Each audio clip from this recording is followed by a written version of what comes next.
What is good, YouTube? Welcome back to the channel. I'm your host Joshua from Ray's Reviews, and welcome back to another episode of my monthly pitch series, where once a month I will give a pitch to any project that I feel like could be done well, whether it's in the Marvel universe, DC universe, or just any sort of universe that I think would do good. In today's video, I will be giving my own pitch to a kind of a spin-off to an episode that released in for Marvel's What If Season 2. Which was the What If Peter Quill attacked Earth's Mightiest Heroes. This was the 80s this was the 80s episode that we got, and that was by far my favorite episode of the whole season. Of the whole season, and I just thought, okay, this could definitely turn into a spin-off, so I decided to give, for this month, to make a pitch as to what my spin-off of the 80s Avengers show would look like. Now, if you guys are new to the channel, make sure you hit the subscribe button and you hit the bell icon so you never miss another one of my videos. I do one pitch a month every single month, so make sure you are tuned in for next month to see what my next pitch will be. Don't ask me what it is because I have not figured it out yet, but if you are new to the channel, once again, make sure you hit the subscribe button and hit the bell icon so you never miss another one of my videos. And without further ado, let's get into it. So, first off, we have the name of the show. So, the name of the show is primarily just going to be The Avengers, just because I don't know what other title I could give it. We could just give it like the 80s Avengers, maybe. I don't know if you guys have any idea of what we could call the show. Let me know down in the comments. And the lineup is pretty much the same as we had in the episode itself. But just to recap, if you have not seen the episode yet, the lineup consists of Hank Pym, Ant-Man, Black Panther, specifically King T'Chaka, Bill Foster, aka Goliath, Thor, Wendy Lawson, aka Marvel, and Bucky Barnes, aka the Winter Soldier. So those six are our main six Avengers, and they will be our main six Avengers for this whole show. If I decide to do a season 2, I will add other characters. If you guys want me to do a season 2, again, like this video first, and I'll probably do that. But for season 1, the format will be 10 episodes, and I feel like 10 episodes is enough to like explore these characters, these versions of these characters more, who in the modern day MCU are very much old, minus Bucky because he was frozen, regardless. And yeah, so those are the 10 episodes. It will be 10 episodes, and my ideal runtime for each of these episodes is like a 30-ish minutes, just so that it feels like kind of like a Saturday show, like a Saturday sit-down show type thing. And yeah, so without further ado, let's get into it with episode 1, titled Her Ego. So this episode is basically a continuation of the What If episode, where the Avengers decide to go attack Ego's planet, and basically this is a part 2 to the What If episode, as we see the Avengers travel to kill Ego and his planet. They succeed, and they officially name themselves the Avengers, and the episode ends with Howard Stark and Peggy giving them the Avengers Mansion, because I don't think we're ever going to get Avengers Mansion in the MCU. So I thought, why not just give them Avengers Mansion here? Bucky is not in this episode. He will have his own episode in a few seconds, but I'll get into that in a minute. In this episode, we are also establishing the fact that Peter is gonna be adopted by Hank. So him and Hope are now technically siblings. They're step siblings now.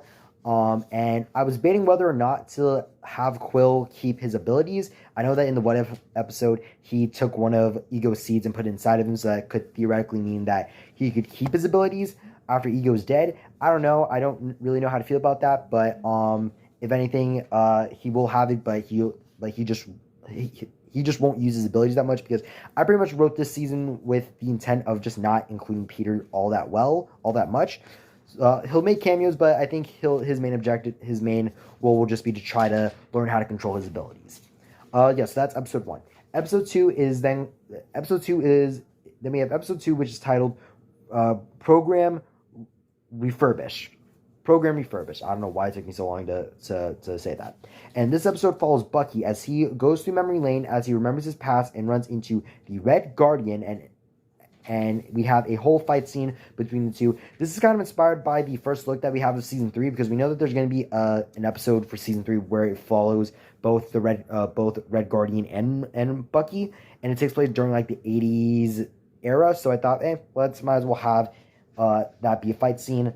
So they both fight, and Bucky ends up defeating Red Guardian, and the episode ends with him joining the Avengers. So now we have our main 6 Avengers all together, and that's basically the wrap up of that episode. Again, it's Bucky centric, so we're not going to see the other Avengers until the end of the episode when he actually comes to Avengers Mansion and joins up. So that's pretty much what that's going to happen there. Then we have episode 3, which is entitled Majia Encounter. And this episode, we follow Ant-Man, Marvel, and Goliath as they encounter Count Nefaria, who is a villain in the comics. Who's a villain I want to see in the MCU. I do want to see him make his MCU debut. But so I thought, why not just put him in here? And the 3 of them try to stop Count Nefaria as he is trying to create his own secret super soldier project, his own super soldier serum, which he does accomplish. But together, Ant-Man, Marvel, and Goliath all work together to take down Count Nefaria and get him in prison.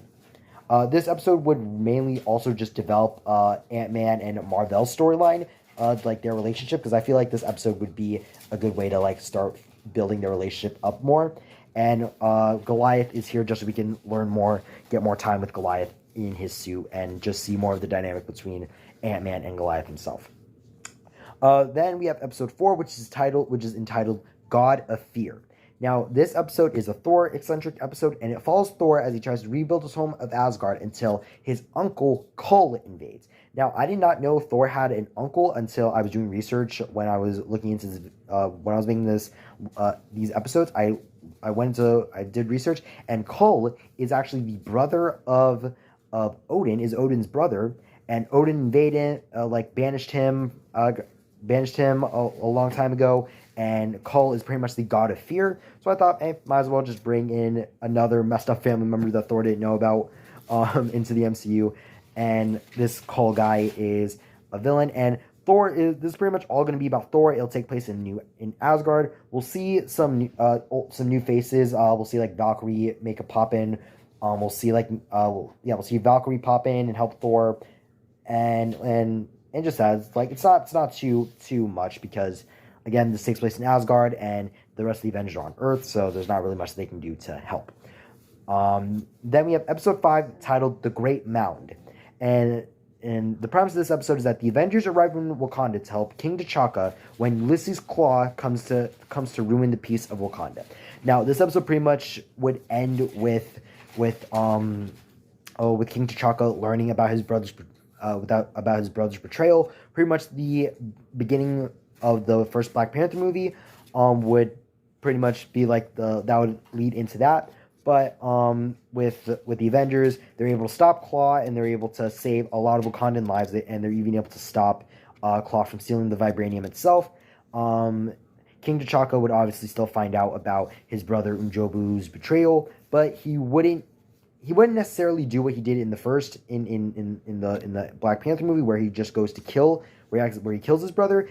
With the help of the Avengers, they arrest him, and they have him in custody, and with M'Jobu, T'Chaka finally realizes that maybe it's time that Wakanda fully opens themselves up to the world now. And this episode, we would also see a young T'Challa, and we would see him interact with Hope and Peter, which could possibly lead to like a very unique version of the Avengers that could be in the future. Again, if you guys want me to do another season. Then we have episode 6 titled The Red Guard. I don't know if I said this before, but episode 5 is The Great Mound. Episode 6 is The Red Guard. And this episode follows the Red Guard, which consists of Red Guardian, Crimson Dynamo, Dark Star, Ursa Major, and Black Widow, specifically Melina, all assigned by the Russian government to go kill the Avengers. Because after the Winter Soldier pretty much betrayed the Russian government, and after Red Guardian failed to bring him in, they decided to put together their own team of unique heroes, and they go off to fight the Avengers. The Avengers do defeat them, but in the end, all the members of the Red Guard minus Crimson Dynamo, they all realize that maybe what they're doing is not really important. Maybe they're just feeling cheated by like the Red Room and Dreykov. So all of them except Crimson Dynamo go to turn to the good side, but Crimson Dynamo again tries to kill the Avengers, but they end up killing him instead. Then we have episode 7 titled The Micronauts. And this episode follows the Avengers traveling to the quantum realm to find Janet Van Dyne, and in the process, they find more than they were bargaining for. And in this context, they find the Micronauts. We can get introduced to Bug, who in the comics was a member of the Guardians of the Galaxy, but before that, he was a part of the Micronauts in the Microverse. But in this version, I'm just saying the quantum realm. So, and in the end, we see Janet leave the quantum realm a lot earlier than she ever did in the comics, in the films. So, pretty much the whole thing with Kang, that essentially doesn't happen because my own theory of it is that in the MCU, Janet meets Kang probably like five or 10 years before Hank, Hope, and Scott are able to get her out. So in that time, she does not meet Hank. I mean, she does meet Kang, so Kang is pretty much stuck in the quantum realm for the rest of his days. Then we have episode 8 titled Legend of the Ten Rings. And this episode is pretty much follows Wenwu and the Ten Rings tracking down the Avengers because he sees them as a threat that could possibly ruin his business. And I think it would be really cool to see the Avengers fight the Ten Rings because we never got to see that in the MCU, like in the films. I mean, for all we know, we might get that. We could get that one day with how Xialing is now in charge of the Ten Rings, and it's been rumored that they might appear in Armor Wars. I don't know. That's just me speculating. But yeah, so I think it would be really cool, and I really did like the dynamic that Wenwu had with like someone like Hela. So I think it would be really cool to see him fighting against this version of the Avengers. So then we have our 2-part finale, which is Hydra Island Part 1, and these 2 episodes is pretty much the wrap of the season, and it's pretty much Arnim Zola is the main villain. Hydra Island Part 1 is about the Avengers discovering that S.H.I.E.L.D. has been taken over by Hydra. This happens a lot earlier because of Bucky being there and learning about Arnim Zola and revealing that S.H.I.E.L.D. has slowly been taken over by Hydra.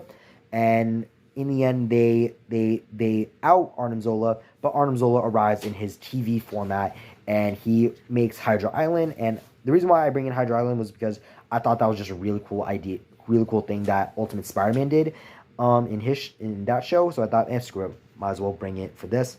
And then we have Hydra Island Part 2, where the Avengers must stop Arnim Zola from destroying New York. In the end, they stop Arnim Zola. Arnim Zola is killed, and Hydra is officially dismantled forever. And the Avengers kind of go the rest of their ways, just saving the world from threats that no other hero can stop on their own. And there you go. That is my lineup of the 10 episodes for the 80s Avengers series. This video is definitely one of the shortest videos I've done for the pitch series, I think. But again, this was like my first time actually making like a pitch for a show. So I wasn't really very full on with details, but I hope you guys enjoyed this video, and I hope you enjoyed my explanations of all the episodes. And if you guys did enjoy this video, once again, chuck a like in this video, and if you guys want me to do another season, like do a second part to this where I do a season 2, let me know down in the comments, and I will more than happily do so. Thank you guys so much for watching. I hope you guys enjoyed this video. I'm Joshua from Majia Reviews, and I'll see you all next time. Bye bye.